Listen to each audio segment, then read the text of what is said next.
My iPad Pro is my alternative na pang-edit ko ng videos using LumaFusion.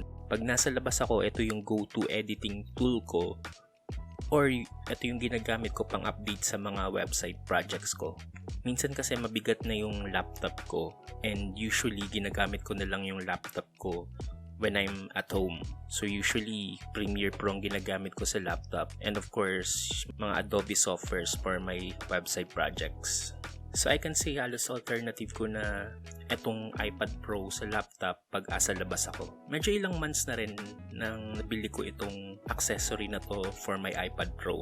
Ito yung Baseus or Baseus, pero let's pronounce it na lang as Baseus kasi ito yung mas common na naririnig ko. So for this video, gusto ko lang i-share yung thoughts and feedback ko about this hub or accessory for the iPad Pro, and why I recommend it kung meron kang iPad Pro or iPad Air 4 kasi dun siya compatible. Nung time na nabili ko itong product na to, around 1,699 pesos siya. But now nakikita ko kasi sa Lazada or Shopee, nasa around 1,899 to 2,500 yung price niya. Plus meron na rin atang version 2, kaya yung mga 2K pataas, yun ata yung version 2. Actually, meron akong RAV Power na brand na similar to this, and wireless pa siya. Ang problema sa RAV Power, SD, micro SD, and external HD SSD lang yung pwedeng i-connect. Plus, kailangan mo pa ng sarili niyang app to access yung mga files.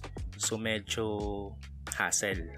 Unlike dito, pagkabit mo sa iPad Pro, direction mo nang ma-access sa files ng iPad Pro or Air 4. Isa pa sa gusto ko sa kanya is yung forma niya, plus yung pwede mo siyang i-clip or idikit sa iPad Pro to make it more seamless, or parang part siya ng iPad Pro. Then gawa siya sa aluminum alloy, kaya maganda yung feel niya. Then another good thing is yung 6 slots or interface or yung saksakan niya. So ito yung mga slots, interfaces niya, and mamaya itetest natin isa-isa, except for the audio jack kasi wala na akong audio jack dito, puro wireless na yung ginagamit ko. So for the interface or connections niya, meron siyang USB 3.0 for external hard drive, SSDs. Meron din siyang SD card slot, micro SD slot. Meron din siyang USB Type-C, PD, HDMI meron din, tsaka 3.5 audio. So now, isa-isayin natin yung connections niya.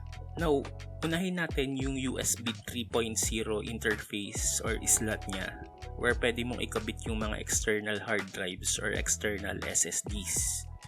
Now, kailangan mong i-sure lang na yung external SSD or hard drive na gagamitin mo is dapat naka-format sa exFAT, FAT32, HSF+, or APFS.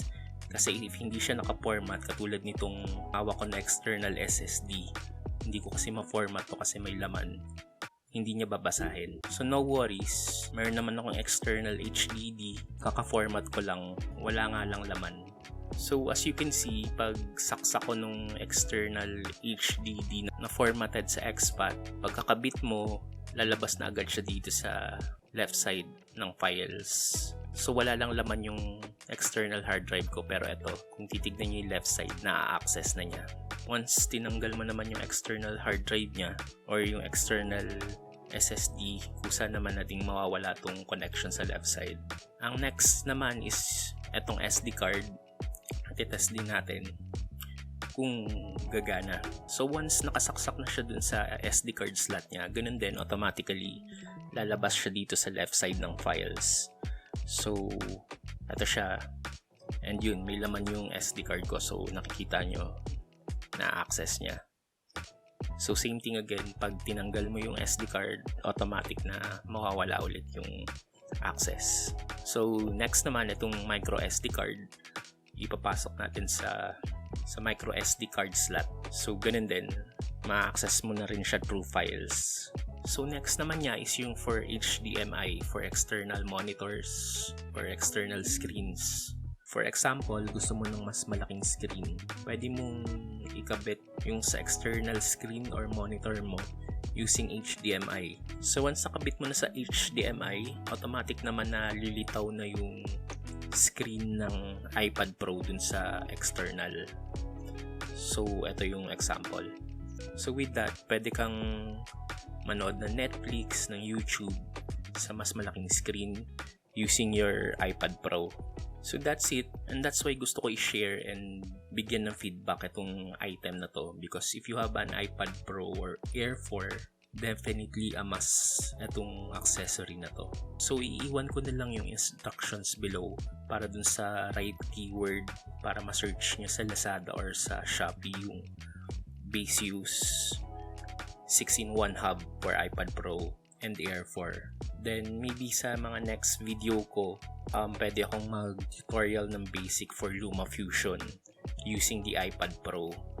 And pwede ko nating i-try na magkuha ng mga files sa external SSD or SD card so that makita nyo kung paano nagwo-work itong base use pagdating sa mga files. So for now, thank you for watching.